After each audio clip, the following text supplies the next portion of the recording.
नमस्कार, मैं डॉक्टर सौम्या आपका स्वागत करती हूँ dental awareness by doctor Soumya में।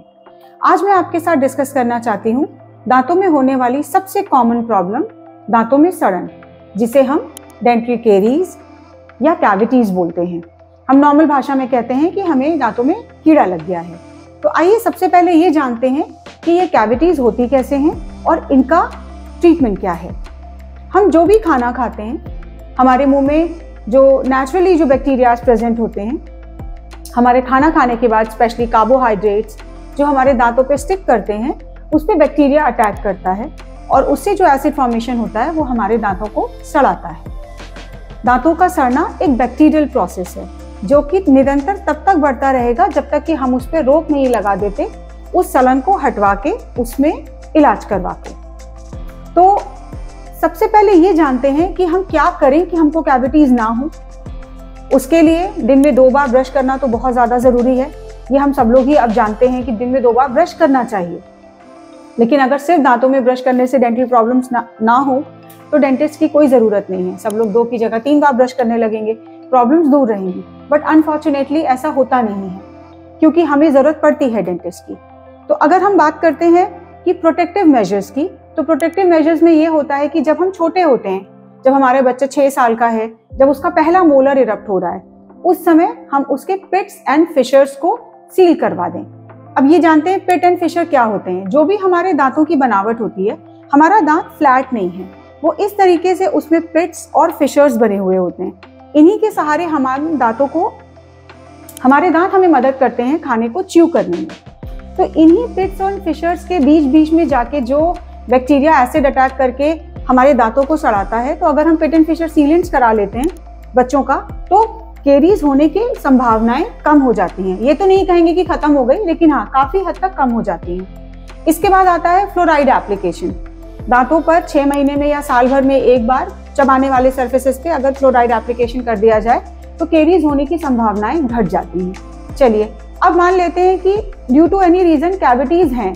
अब वो चाहे हमें हैं या हमसे छोटे एज ग्रुप के हैं या हमसे बड़े एज ग्रुप के हैं, तो हम उसके लिए क्या क्या इलाज संभवतः करा सकते हैं। हमारा दांत 3 लेयर्स का बना होता है। सबसे ऊपर होता है इनामिल, उसके नीचे होता है डेंटिन और उसके नीचे होता है ये पल्प, यानी कि इनामिल, डेंटिन और पल्प। जब तक हमारी कैविटी बिल्कुल सुपरफिशियल इनामिल में है, आपकी विन विन सिचुएशन है। आपने दांत को साफ कराया, आप डेंटिस्ट के पास गए, उन्होंने आपके दांत को साफ किया और साफ करके आपने उस पर फिलिंग करा लिया, जिसे हम कहते हैं कि मसाला भरवा लिया लेमैन लैंग्वेज में। बट एक्चुअली में इसको हम कहते हैं रेस्टोरेशन, यानी कि हमने दांत को दोबारा से रीस्टोर कर दिया, यानी कि ठीक कर दिया। पहले काफी पहले चांदी भरी जाती थी दांतों में। लोग आप सुनते होंगे कि हमने चांदी भरवाई है, but now it is outdated. अब दांत के कलर के मटेरियल्स भरे जाते हैं, वो आपके दांतों में अच्छी स्ट्रेंथ प्रोवाइड कराते हैं। ठीक है, अब मान लीजिए कि आपकी ये कैविटी जो भी आपने फिलिंग कराया है, ये फिलिंग आपकी 2 साल 4 साल बाद निकल गई, तो कोई बात नहीं, आप उसको दोबारा करा लीजिए। उसमें आपका सबसे कम हार्म है, क्योंकि आप दांतों को रेगुलर यूज कर रहे हैं। ऐसा नहीं कर रहे हैं कि हमने फिलिंग कराया और अब हम उसका यूज नहीं कर रहे हैं। दांत एक ऐसी चीज है जिसका आप कॉन्स्टेंटली इस्तेमाल करते हैं। आप कोई भी प्रोसीजर करवाएं, आप कोई सर्जरी भी अगर करवाते हैं, तो पहला सवाल ये होता है कि खाना क्या है, पीना क्या है। तो ये कॉन्स्टेंटली यूज में होने की वजह से चांसेस हैं कि फिलिंग आपकी टूट गई या निकल गई, आप उसको दोबारा कराइए। उस कंडीशन में आपका दांत जिंदा है। दूसरी चीज, जब हमारी कैविटी डेंटिन में चली गई, जब हमारी कैविटी डेंटिन में चली जाती है, तो हम कंप्लेन करते हैं कि हमको थोड़ा सा सेंसिटिविटी की प्रॉब्लम है या खाना फंस रहा है, इस तरीके से। उसमें भी आप फिलिंग ही कराइए।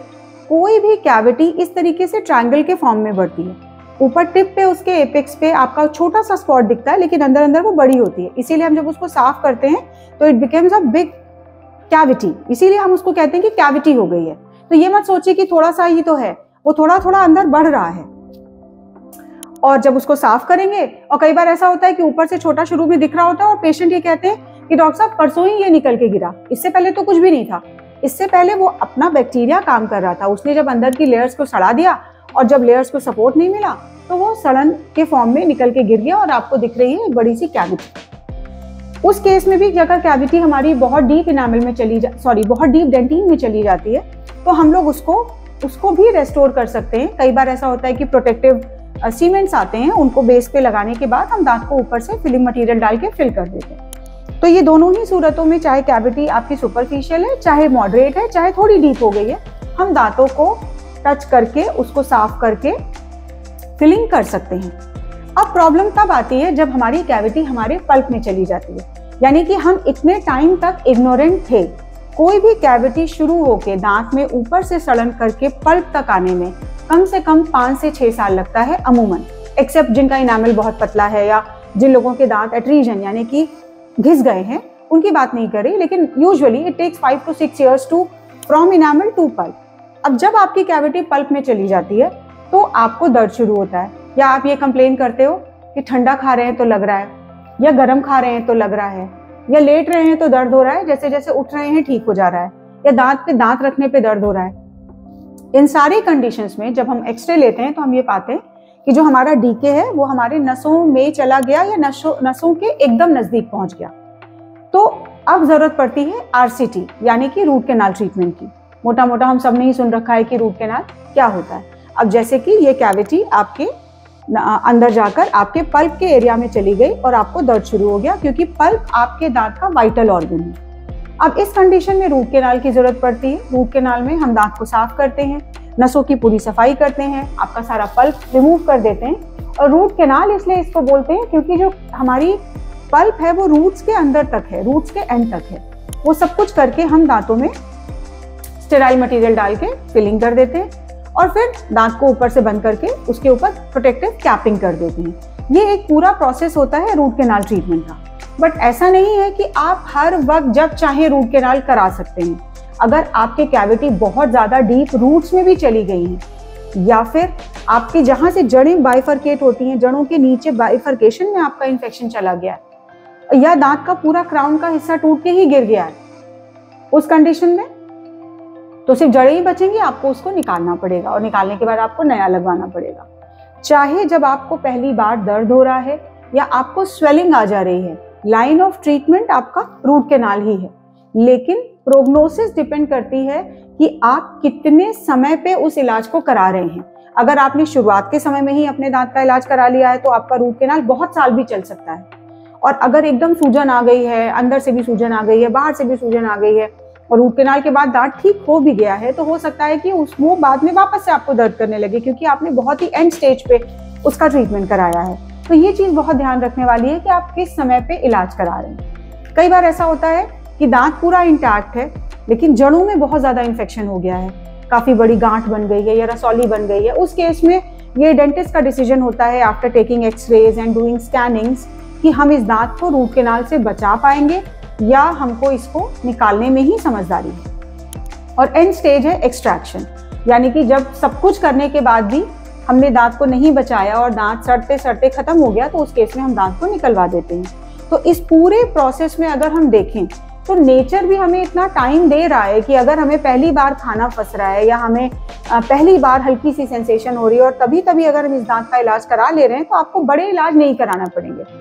लेकिन अगर आपका प्रॉब्लम बढ़ गया है या आपको ऐसे लग रहा है कि दर्द काफी है या सेंसिटिविटी है या मीठा नहीं खा पा रहे हैं या ठंडा नहीं खा पा रहे हैं, तो yes definitely you need to go to dentist and do the needful treatment.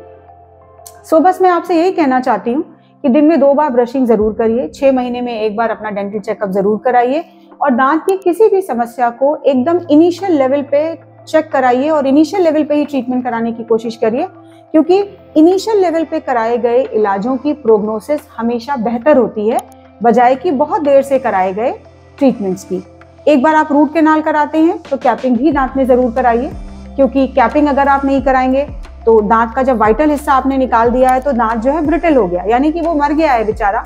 आपको खाने में मदद करेगा बट आपको उसकी भी केयर करनी पड़ेगी।